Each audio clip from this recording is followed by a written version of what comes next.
les grands créateurs, voire de grands artistes. Ils construisaient un empire sur une idée. Prenons l'exemple, je ne peux pas citer de marque, mais d'une boisson célèbre. C'est un pharmacien qui, à Atlanta, avait mal au cœur. Il voyait ses enfants. Il a mis au point et il a lancé une boisson. Une boisson à base de coke. Voilà. Et c'est devenu. Mais on trouve 1000 exemples.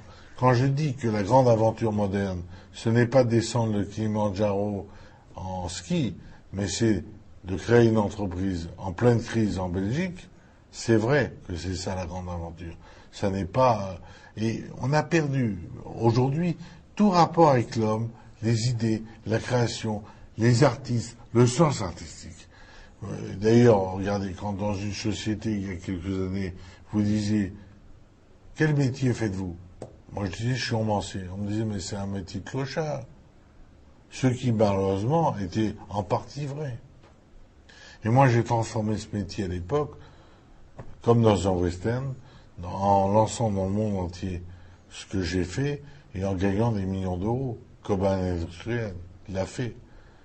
Mais aujourd'hui, on est à une charnière. Le communisme s'effondre dans le monde entier.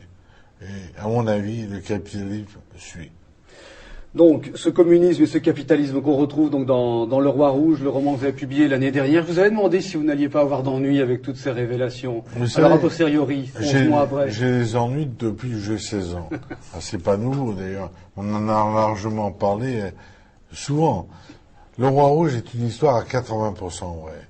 C'est l'histoire d'un homme, Arkady Guetamac, et de l'Angola Gate, qui a fait un faux vrai procès en France, depuis une affaire d'État dont on a aussi largement parlé, où il y a Pasqua, Mitterrand, Attali, moi-même, Guetamac, Falcon, connu aussi sous le nom de l'affaire Falcon.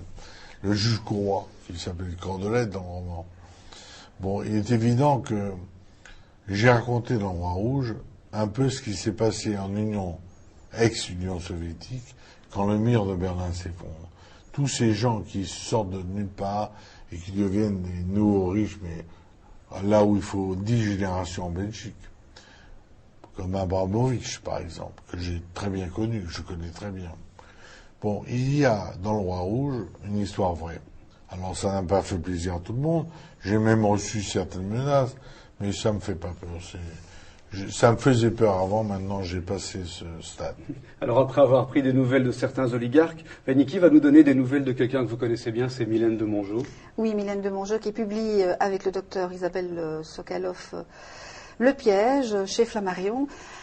Alors c'est un livre de témoignages, c'est l'homme de sa vie, donc Marc Simenon, qui était le fils de Georges Simenon. Donc elle publie ce qu'elle a vécu, ce qu'elle a enduré pendant plus de 30 ans. Elle a mis sa carrière entre parenthèses, donc cinématographique. Et ce livre raconte un peu son histoire et surtout les pièges dans lesquels il ne faut pas tomber. Donc comment on devient alcoolique, comment on peut s'en sortir, comment se soigner. Je l'ai rencontré pour vous à la foire du livre et nous allons l'écouter ensemble.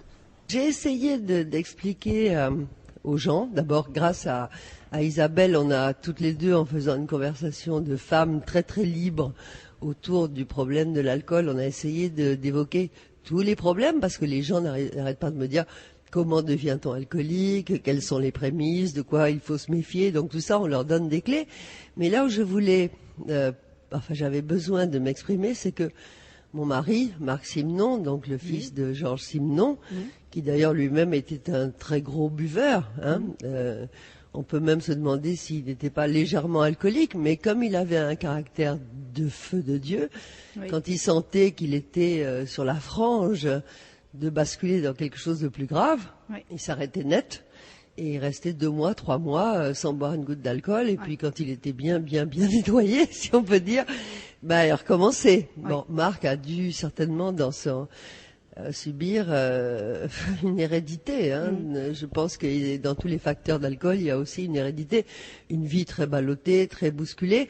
Et ce que j'essayais d'exprimer à travers mon témoignage, parce que j'ai vécu 35 ans avec cet homme que j'adorais, que je n'ai pas quitté, alors qu'il y a beaucoup de gens qui craquent à un moment donné et qui foutent le camp. Et moi, je n'ai pas craqué parce que À partir du moment où il n'a plus été dans le déni, à partir du moment où il s'est soigné, à partir du moment où il a essayé de s'en sortir.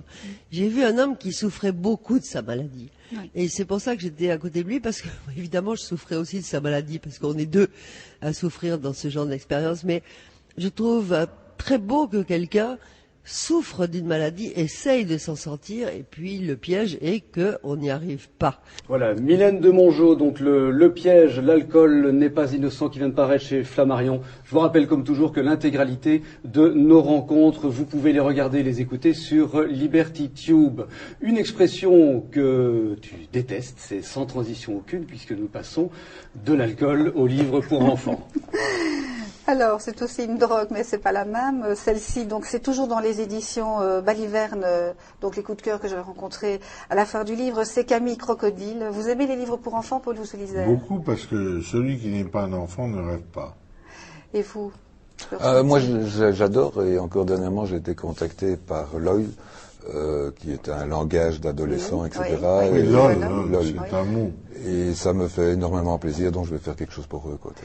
Alors ici, c'est l'histoire de Camille Crocodile qui va faire une rentrée scolaire. Ça va pas très bien se passer pour elle.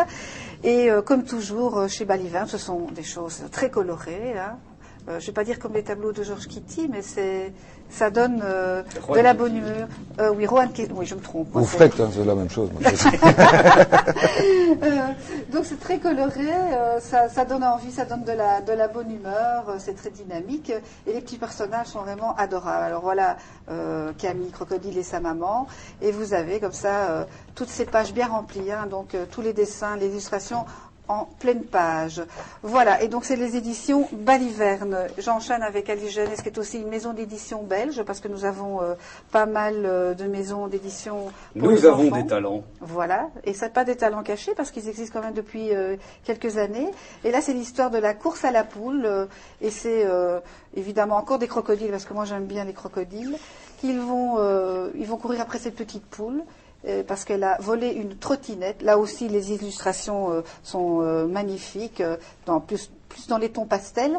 Et ils vont se rendre compte que cette petite poule, en fait, elle a volé la trottinette parce qu'elle devait absolument prendre l'avion. Et c'est grâce à elle qu'ils vont pouvoir aller faire un petit tour. Et donc, ils ne savaient pas. Et voilà. Donc, et comme on aime bien les poules. Voilà, la course à la poule, donc chez Alice Jeunesse. Alors juste avant de conclure, je voudrais avoir une pensée pour Maurice Druon. On a maintes et maintes fois dit, j'espère qu'on va le dire un peu moins maintenant qu'il est malheureusement parti.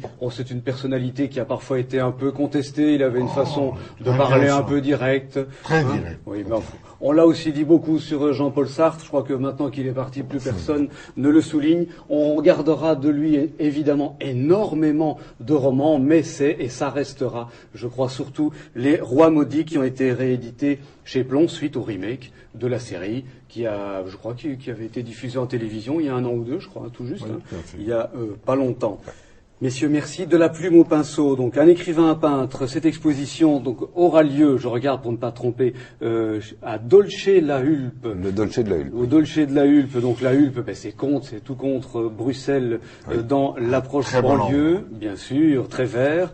Donc c'est du 15 mai au 20 juin. Effectivement. 2009. Un peu plus d'un mois. Oui. Et ensuite, ce sera aussi en France, je crois. Après, c'est une tournée qui va démarrer et la prochaine, bien entendu, sera à Paris. On a commencé où l'artiste était d'origine et puis on va chez l'écrivain qui est à Paris. Oui. Et on va faire ça va suivre après, je l'espère, en Asie et ailleurs, malgré l'environnement, parce que c'est très positif. C'est une exposition positive, comme mes livres sont positifs.